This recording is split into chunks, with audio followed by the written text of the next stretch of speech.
I wasn't even going to make a video today, and then BSG went and did some stuff, and now I got to make a video today, and newsy news.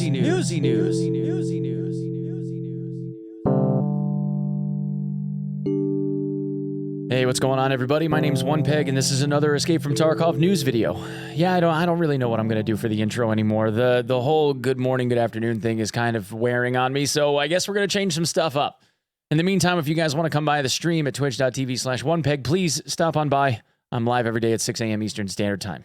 Anyway, we got a whole bunch of stuff that BSG decided to do, one of which has to do with a pending YouTube video that is releasing on Friday. And it looks like this, titled Death in the Air. Just put up the premiere or pending premiere that's supposedly starting June 3rd at 4 p.m.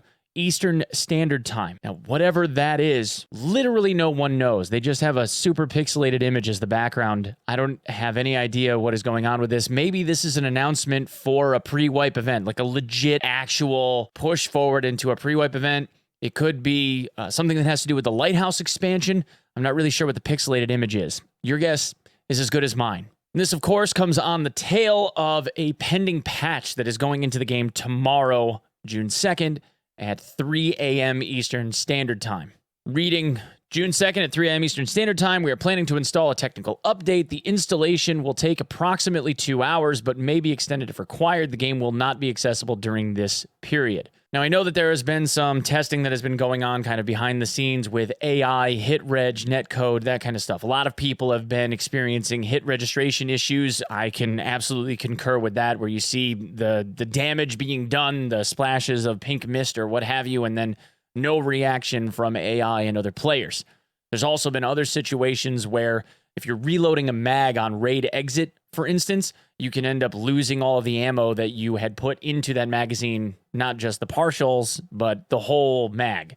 So I'm not really sure what's going on there. Maybe that will be a bug that gets fixed too.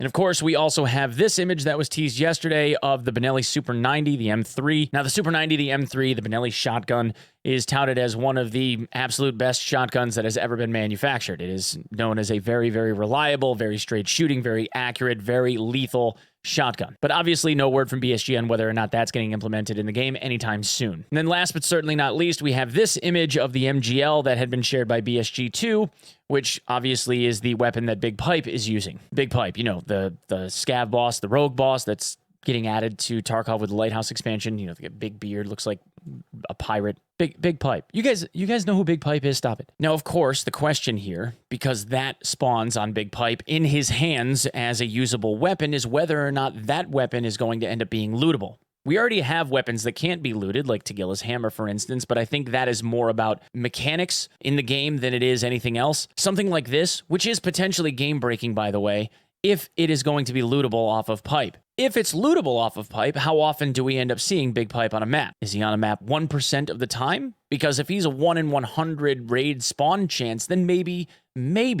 it's not as bad. But if he's anywhere close to the spawn rates of any of the other bosses, like Killa 35%, something like that, if he's a third on the map, that's going to be a problem.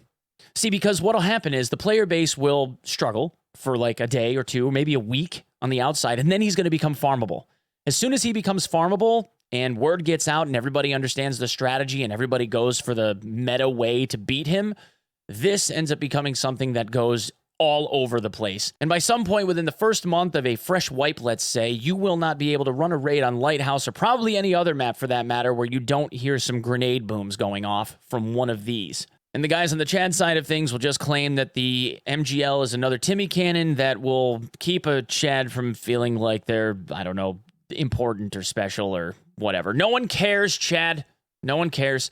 But I will agree that the idea behind the MGL being prevalent in the game changes how the game works. It changes how it operates. If it's even remotely accurate and those grenades end up having any kind of a blast radius at all, there are 1,000,001 places of opportunity where you will be able to one-tap clap anybody without their ability to react to the situation at all. And I don't think Tarkov should be built that way. In my mind, Tarkov should be a game where we're able to kind of react to each other. Maybe somebody gets a good one-tap off and you get head eyes, head ears from a bush somewhere, sure. But really the thing that we're looking for are those exciting firefights. You know? Am I right? I think I'm right. That's my opinion.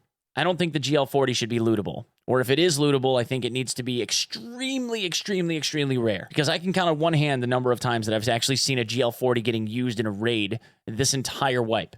Because you just don't see them. But if I, having farmed rogues as much as I have over the last 2 months, can go into a lighthouse raid and find and kill Big Pipe from somewhere reliably and just go and loot that thing and blow up the rest of the game, I don't know, man. It doesn't make a lot of sense to me. Sure, it'd be fun, but do you really want to just turn Tarkov into like TF2 demo man spam? I don't think so. Anyway, guys, that's what I have for this one. Thanks so much for coming by. Please come and check me out on my socials at OnePegMG on Twitter, and please consider giving me a sub here if you would be so kind. We're getting so close to 100,000 subscribers. Thanks so much. Peace.